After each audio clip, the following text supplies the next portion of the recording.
नमस्कार. मी सहाय्यक प्राध्यापक doctor Dolse, Jay Jagdamba college of education, Vairag.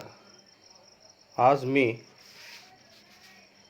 Knowledge and curriculum या B.एड भाग 2मधील सेमिस्टर 3ला असणारा विषयासंदर्भात या ठिकाणी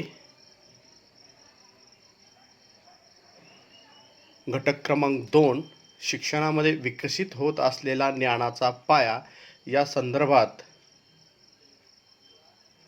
आपणाशी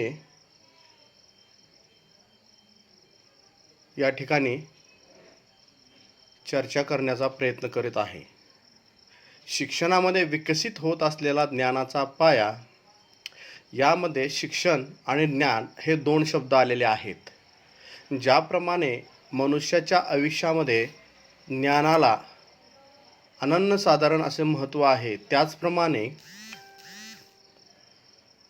शिक्षण आणि त्याचा विकास याला देखील अनन्यसाधारण असं महत्त्व आहे.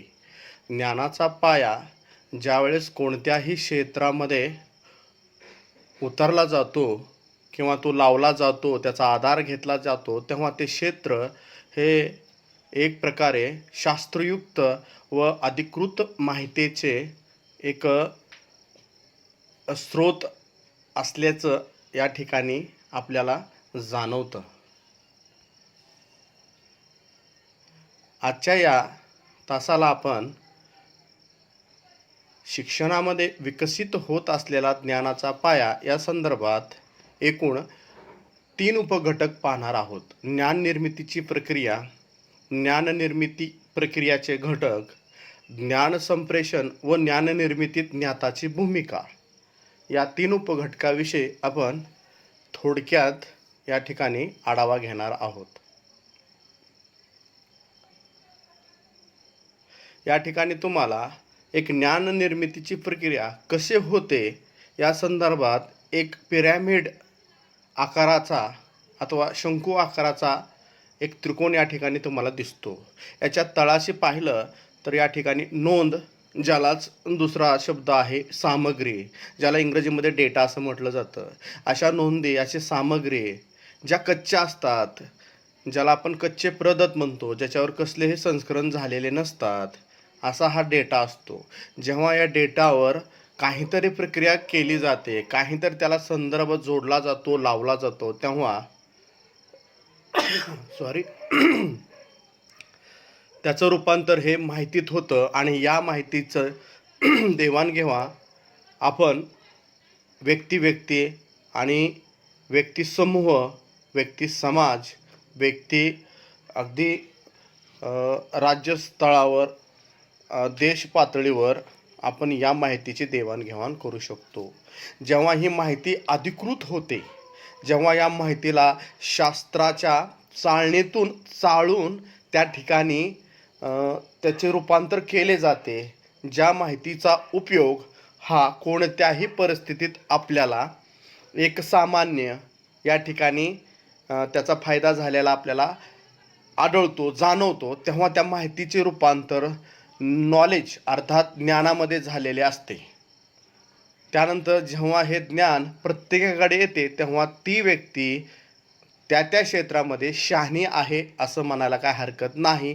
म्हणजे त्यांच्याकडे त्या क्षेत्रातलं शहाणपण आलं असं आपण म्हणू शकतो. म्हणजे या ज्ञान निर्मितीची प्रक्रिया ही कशी पुढे जाऊन शेवटी ज्ञान माणसाला एक सशक्त बुद्धीचे, सशक्त डोक्याचे एक शहाणपण देते, हे याच्यातून प्रतीत होते.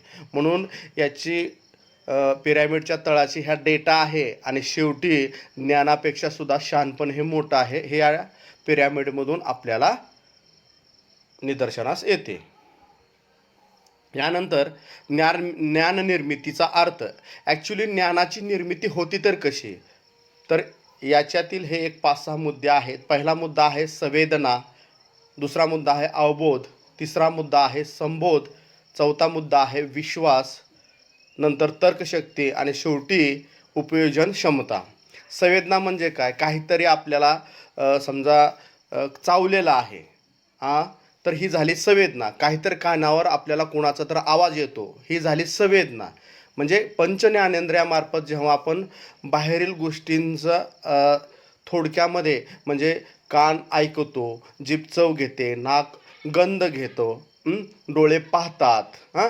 परंतु जेव्हा या संवेदनाला आपण अर्थ लावतो तेव्हा तो असतो अवबोध. म्हणजे मला चावलंय, मला काय चावलंय, मुंगी चावली, साप चावलाय किंवा इतर गोष्टी किंवा माझ्या कानावर पडणारा जो आवाज आहे तो किशोर कुमार यांच्या गाण्याचा आहे, लता मंगेशकर यांच्या गाण्याचा आहे.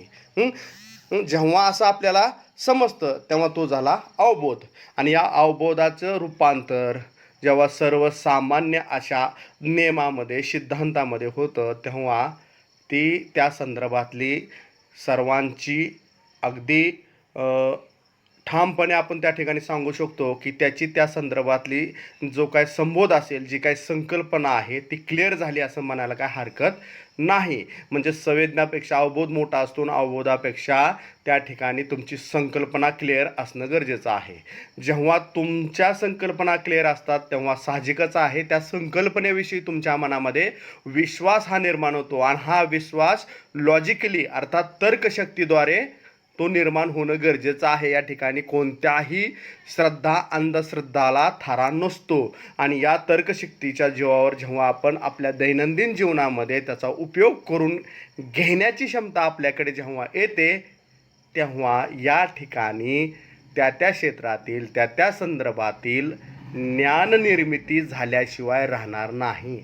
हा एक जनरली आपण या ठिकाणी ज्ञाननिर्मितीचा अर्थ सांगू शकतो.